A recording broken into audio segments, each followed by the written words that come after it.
Vous êtes-vous déjà demandé qui est réellement Renato Zero et comment il est devenu El Trenov, une des icônes les plus appréciées de la musique italienne?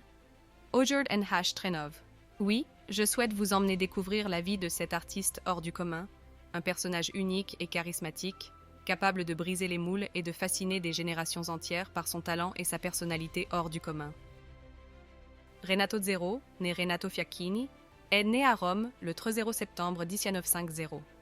Dès son enfance, il a montré une passion innée pour le divertissement et la musique, à tel point que son parcours dans le monde artistique a commencé très tôt, à El Trenov, âge de 14 ans.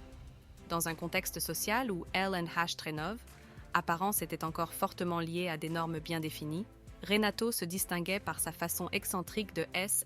Trenov, habillé et son courage de défier les conventions. Dès le début, son nom de scène, Zero, a été choisi avec ironie pour contrecarrer ceux qui le critiquaient, démontrant que Zero, N. Trenov, n'était pas un manque de courage, mais un point de départ vers El Trenov, infini. Au cours des années 70, Renato Zero commence à se faire un nom sur la scène musicale romaine, en exerçant un style théâtral et provocateur qui le différencie des autres artistes. Leurs concerts sont devenus Trenov, authentique spectacle avec des costumes extravagants et une représentation très scénique. Sa musique, qui va de la pop au rock, est toujours accompagnée de paroles profondes et parfois provocantes, capables de raconter la vie, les émotions et les difficultés avec une sincérité hors du commun. El Trenov, un de ses premiers grands succès, arrive en 1997 avec El Trenov, album Zerophobie, qui contient des chansons inoubliables comme Mi Vendo et Morir qui Ces chansons représentent le manifeste de sa philosophie de vie, faite Trenov, authenticité et de recherche continue de liberté Trenov, expression. El Trenov, invitation à ne pas avoir peur de ses propres faiblesses et à se montrer tel qu'un Trenov. On est réellement devient le fil conducteur de son parcours, faisant de Zero un symbole pour ceux qui se sentent différents ou marginalisés. Dans les années 1980, la popularité de Renato Zero grandit encore davantage et son style évolue, embrassant des sons plus matures et plus réfléchis. Avec El Trenov, album Artide Antartide en 1981 et plus tard, avec Via Tagliamento 1965-1970, Zero explore des thèmes sociaux et politiques, consolidant sa figure non seulement Trenov, artiste, mais aussi de voix de dénonciation et de changement. Ces chansons sont devenues une fenêtre sur la réalité, capable d'émouvoir et de faire réfléchir ceux qui les écoutaient. Un autre moment crucial dans la carrière de Renato Zero est son retour sur scène dans les années 90, après une période de silence.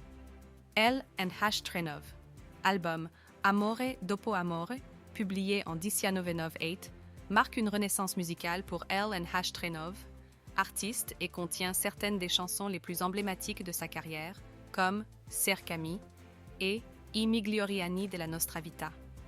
Le message Trenov, espoir et de résilience qui imprègne ses chansons, parvient à toucher le cœur de millions de personnes, faisant de lui El Trenov, un des artistes les plus appréciés de la musique italienne.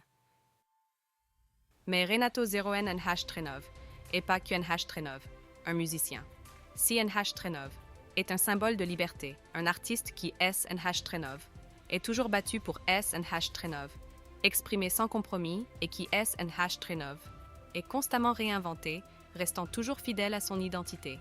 Sa capacité à communiquer des émotions universelles et à parler aux différentes générations a fait de lui une légende, une référence pour tous ceux qui recherchent El Trenov, authenticité et le courage dans la vie. Si vous souhaitez continuer à découvrir des histoires fascinantes comme celle de Renato Zero et connaître le parcours Trenov, autres personnalités qui ont marqué El Trenov, histoire, abonnez-vous à la chaîne Winning Mentality. Je vous promets que vous trouverez du contenu qui vous inspirera et vous aidera à grandir, tant sur le plan personnel que professionnel. Likez si vous avez aimé cette vidéo et dites-moi dans les commentaires quel aspect de la vie de Renato a le plus retenu votre attention. Merci Trenov, avoir regardé la vidéo. À la prochaine.